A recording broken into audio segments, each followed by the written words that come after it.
Diriwayatkan oleh Imam Ahmad bin Hanbal dalam musnadnya bahwa ada seorang laki-laki yang bernama Nuaiman. Ini Nuaiman di kehidupan Rasul sallallahu alaihi wasallam ada orang yang seperti itu gitu. Orang yang sering minum minuman keras. Rasul sallallahu alaihi wasallam marah, murka. Rasulullah kalau yang berhubungan dengan Rasulullah tidak marah. Tapi kalau sudah berhubungan dengan agama, Rasul sallallahu alaihi wasallam adalah orang yang paling marah, orang yang paling istiqamah dalam kebenaran. Maka Rasulullah panggil Nuaiman, apa yang kau lakukan? Dia katakan, aku minum minuman keras ya Rasulullah. Rasulullah cambuk dia. Kemudian dia bertobat kepada Allah. Kemudian ketahuan lagi minum. Kemudian dicambuk lagi oleh Rasul sallallahu alaihi wasallam sehingga sebagian sahabat memukul dia dengan pukulan yang banyak. Sehingga apa yang berlaku? Sebagian sahabat mengatakan, la'natullahi ala Nuaiman. Semoga Allah melaknat Nuaiman. Dia mempermainkan Rasulullah. Dia bilang sudah mau taubat tapi minum lagi. Dia bilang sudah mau taubat tapi minum lagi. Maka Rasulullah SAW mengatakan, la tal'anuh fa innahu yuhibbullah wa rasulah. Kata Rasulullah, jangan kamu laknat Nuaiman, karena dia itu cinta sama Allah, cinta sama Rasulnya. Dalam riwayat dia dicintai Allah dan dicintai oleh Rasulnya Muhammad sallallahu alaihi wasallam. Ibn Majah menceritakan bahwa Nuaiman ini pernah suatu waktu diajak oleh Sayyiduna Abu Bakar pergi ke negeri Syam. Negeri Syam itu di mana? Seperti yang diceritakan tadi, antara daerah Suriah, Lebanon, Yordania, kemudian Palestina. Daerah seperti itu. Umumnya orang Quraisy pada masa itu mereka memiliki rihlah berdagang, membeli dagangan ke Syam, kemudian dijual lagi di kota Makkah. Ketika itu Rasulullah SAW didatangi Abu Bakar. Sayyidina Abu Bakar mengatakan kepada Rasulullah, ya Rasulullah, saya mau izin ya Rasulullah. Mau apa? Saya mau ajak dua sahabat kamu ini ikut berdagang ya Rasulullah. Siapa kata Rasul? Nuaiman. Kata Rasulullah, Nuaiman kamu mau ajak? Mau ngapain? Biar seru-seruan aja ya Rasulullah. Kata Rasulullah, ya sudah, saya izinkan kamu bawa Nuaiman. Ketika itu Sayyidina Abu Bakar membawa Nuaiman sama satu sahabat namanya Suwaibid ibn Harmalah. Siapa namanya? Suwaibid ibn Harmalah. Dia sahabat Rasulullah SAW yang memiliki sifat yang berbeda-beda. Kalau Nuaiman ini aneh.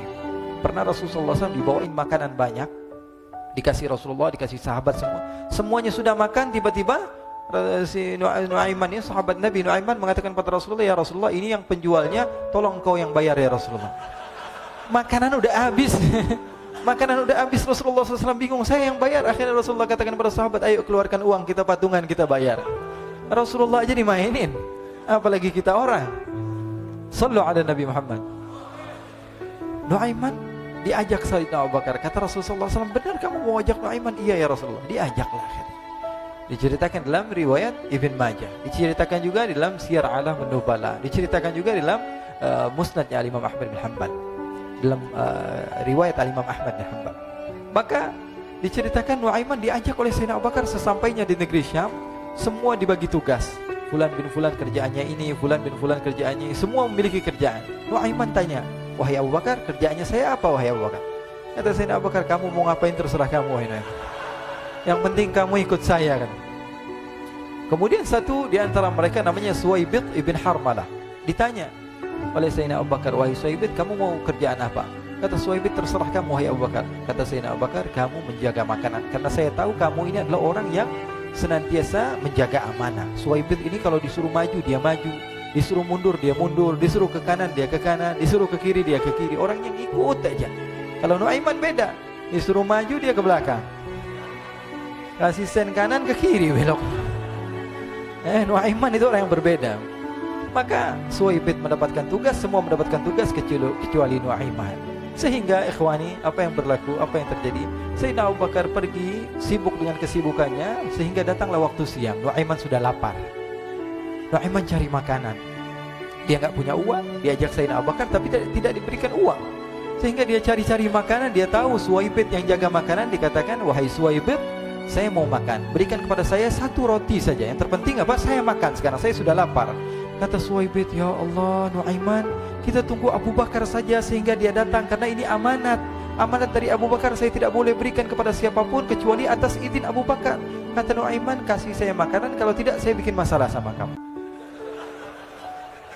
Merah wajahnya Suwaibid, karena dia tahu, jangankan saya, Rasulullah jadi mainin.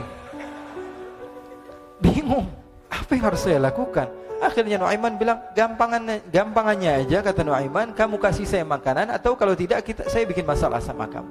Bingung Suhaib, pikir panjang. Setelah itu dia katakan, ya sudah Nuaiman, saya tetap mau jaga amanah Abu Bakar, karena saya takut ini adalah perintahnya Allah, perintahnya Rasulullah SAW, dan perintah daripada Abu Bakar, sahabatnya Nabi. Kata Nuaiman, kalau memang begitu kamu maunya, ya sudah, berarti kamu ngajakin berantem sama saya. Nuaiman pergi ke pasar. Dia cari-cari tempat penjualan hamba sahaya. Dia lihat-lihat beberapa hamba sahaya. Ini berapa harganya? Ini katanya 10 qalanis. Ini berapa? Ini harganya, hitungan orang zaman dahulu, kita sih hitung seperti dirham, berapa ratus dirham gitu, 200 dirham. Yang ini berapa? 300 dirham.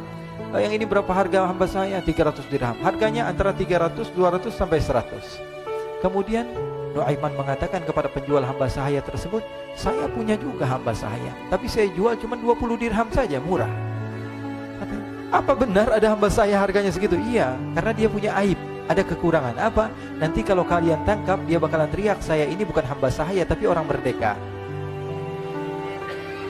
Akhirnya semua orang berkumpul mau beli. Ini Nuaiman sama Nuaiman diajak ke Suhaib bin Harmalah tadi.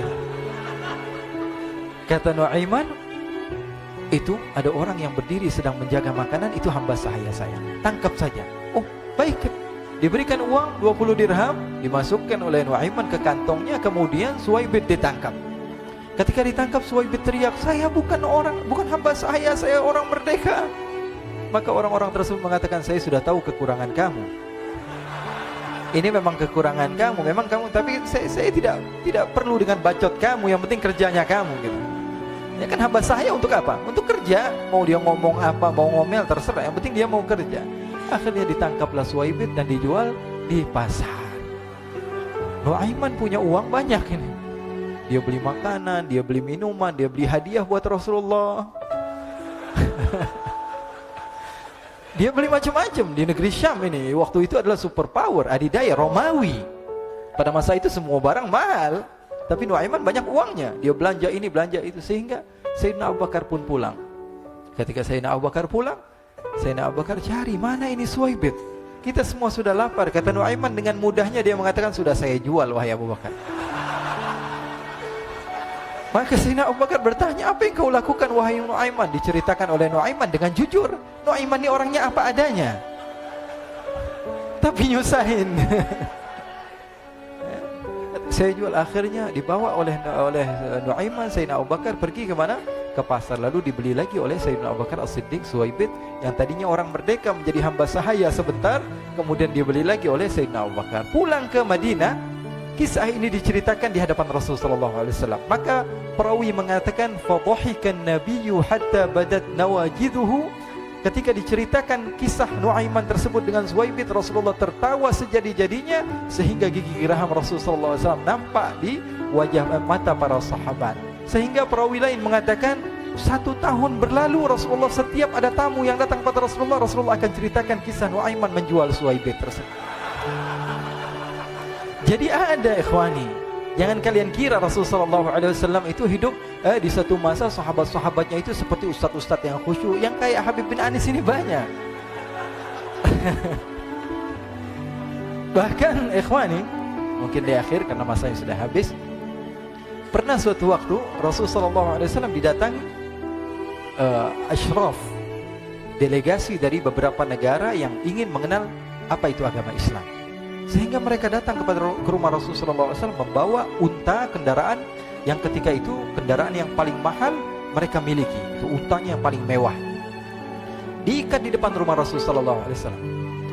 Tamunya pun masuk, duduk bersama Rasulullah SAW. Di depan rumah Rasulullah SAW ada beberapa sahabat. Ada Sayyiduna Hamzah. Kalian tahu Sayyidina Hamzah adalah orang yang pemberani. Ada Sayyiduna Umar. Kalian tahu Sayyidina Umar adalah orang yang pemberani. Ada Sayyiduna Ali bin Abi Thalib. Ada Sayyiduna Sa'ad bin Abi Waqqas. 4 sahabat ini lagi nongkrong gitu depan rumahnya Rasulullah SAW, berjaga sebelum Allah Subhanahu wa taala turunkan ayat wallahu ya'simuka minan nas. Ketika mereka sedang asyik duduk, tiba-tiba Nuaiman datang. Ini Nuaiman kalau datang pasti bikin sesuatu yang aneh. Bahkan dikatakan tidaklah Rasulullah SAW dalam keadaan bersedih, kecuali Nuaiman datang Rasulullah akan tersenyum. Jadi sebagian sahabat itu senang kalau sudah Nuaiman datang, pasti Rasulullah bahagia. Tapi ketika itu Nuaiman datang, ingin duduk bareng-bareng Sayyidina Hamzah. Sayyidina Hamzah katakan kepada Nuaiman, bercanda begitu. Nuaiman, kamu lihat unta orang datang dari luar Arab ini. Lihat, kata Nuaiman, ini besar banget ini, badannya besar gitu. Dagingnya pasti banyak. Iya, ini kalau kita sate enak nih ntar malam. Kata Nuaiman. Kata Sayyidina Hamzah, apakah kamu berani? Kata Nuaiman, saya berani aja asal kalian gak bilang sama Rasulullah. Kata Sayyidina Hamzah, benar wahai Nuaiman, benar kan? Akhirnya Sayyidina Hamzah lupa masalah itu, cuma bercanda-bercanda saja. Sayyidina Hamzah lagi asik sama Sayyidina Umar, Sayyidina Ali. Tiba-tiba apa? Ternyata ketika dia melihat unta tersebut sudah pisah antara kepala sama badannya. Nuaiman mengatakan, wahai Hamzah, ini unta saya sudah potong, saya mau pergi sebentar. Kalau Rasulullah cari saya, tolong jangan beritahu di mana saya. Nanti kalau keadaan sudah aman, mari kita nyate bareng-barengan. Ini ada yang seperti itu di zaman Rasulullah SAW. Maka dia pun berlari dan berlari mencari satu tempat supaya Rasulullah SAW dia selamat daripada Rasulullah SAW. Sehingga Sayyidina Hamzah bingung, ini kalau Rasulullah keluar gimana? Ada Hamzah Asadullah, ada Ali bin Abi Thalib, ada Umar, gak bisa jaga kendaraannya, tamunya Rasulullah Sallallahu Alaihi Wasallam. Akhirnya benar apa yang terjadi, ikhwani. Rasulullah Sallallahu Alaihi Wasallam tamunya mau pulang. Ketika dia buka pintu tamu melihat apa? Untanya sudah begitu. Mereka teriak, wa naqatah, unta kami wahai Muhammad. Baru mau kenal Islam, unta kami, kendaraan kami sudah dibuang. Rasulullah SAW lihat Sayyidina Hamzah, lihat Sayyidina Ali. Mereka gak bisa ngomong, mereka hanya bilang apa? Nuaiman ya Rasulullah. Rasulullah perintahkan Sayyidina Umar, wahai Umar, sekarang kamu ambil uang, kemudian kamu gantikan, kemudian kamu berikan 2 kali lipat daripada harta unta ini, sehingga apa? Agama Islam tidak didengar dengan sesuatu yang tidak baik di luar sana. Akhirnya diberikan harta, diberikan unta yang baru dan diberikan harta yang lebih untuk orang tersebut, sehingga orang tersebut tidak menjelek-jelekan agama Islam. Kata Rasulullah SAW, dan sekarang waktunya kita balas dendam sama Nuaiman. Nuaiman ternyata berlari tempat yang jauh sampai hampir keluar dari kota Madinah. Dia dapatkan seorang sahabat Nabi yang hadir juga dalam peperangan Badar, namanya Al-Miqdad bin Al-Aswad. Siapa namanya? Al-Miqdad bin Al-Aswad ketika itu sedang menggali sumur. Ketika sedang menggali sumur, Nuaiman datang. Nuaiman katakan kepada Miqdad, wahai Miqdad, wahai sahabat Rasul, kamu orang yang hadir dalam peperangan Badar, kamu adalah orang yang hebat. Dipuji-puji sama Nuaiman. Ada maunya ini. Akhirnya dia bilang, wahai Miqdad, tolong saya. Kenapa wahai Nuaiman? Kamu ini kekasihnya Rasulullah, orang yang disayang sama Rasulullah. Kenapa? Saya ini sedang dikejar-kejar orang jahat. Tolong selamatkan saya. Saya pengen masuk ke dalam sumur, boleh atau tidak? Kata Miqdad, siapa yang mengejar kamu? Pokoknya saya dikejar sama orang-orang. Kamu mau atau tidak selamatkan saya? Ya sudah, selagi kamu itu adalah sahabat Nabi, silahkan kamu masuk. Masuk akhirnya Nuaiman ke dalam sumur tersebut. Lalu Nuaiman mengatakan, wahai Miqdad, dia keluar lagi. Nanti kalau ada yang cari saya, tolong jangan beritahu saya di dalam sumur ya. Kata Miqdad, baiklah. Kata Nuaiman, siapapun yang bertanya tentang saya, kamu tidak akan kasih tahu. Iya, kata. Walaupun Rasulullah yang tanya saya. Katanya, enggak mungkin Rasulullah datang ke tempat sejauh ini. Iya, walaupun Rasulullah. Akhirnya masuk Nuaiman. Setelah beberapa menit Rasulullah dan rombongan benar datang. Miqdad bingung ini. Ini kenapa Rasulullah datang ke RW kami ini? Ada apa ini Rasulullah sampai sejauh ini? Ditanya, ya Rasulullah, ada apa ya Rasulullah? Kata Rasulullah, saya cari Nuaiman. Di mana Nuaiman? Innalillah, kata Miqdad. Enggak dijawab ini Rasulullah. Kalau dijawab saya ingkar janji. Akhirnya apa dia katakan? Wahai Rasulullah, mata saya tidak memandang kepada Nuaiman, tapi tangannya nunjuk ke dalam sumur.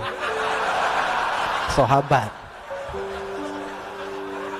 Apa dia bilang? Mata saya tidak melihat kepada Nuaiman, tapi tangannya nunjuk ke sumur. Akhirnya dibuka sama Rasulullah, Nuaiman muncul. Kata Rasulullah, Nuaiman, kamu bikin malu saya, wahai Nuaiman. Ya Rasulullah, yang bersalah bukan saya, tapi orang yang mencari saya bersama kamu ya Rasulullah. Akhirnya Rasulullah nengok, siapa? Ternyata Nuaiman sudah lari kabur. Sallu ala Nabi Muhammad. Kisah-kisah seperti ini sebenarnya banyak sekali ya. Ini menunjukkan kepada kita bahwa kehidupan Rasulullah itu begitu indah. Rasulullah SAW, kalau kamu mau menjadi orang yang baik, contoh Rasulullah. Mau menjadi bapak yang baik, contoh Rasulullah. Mau menjadi pemimpin peperangan yang baik, Rasulullah. Mau menjadi murid yang terbaik, contoh Rasulullah. Bagaimana akhlak Rasulullah. Mau menjadi suami yang baik, contoh Rasulullah. Dalam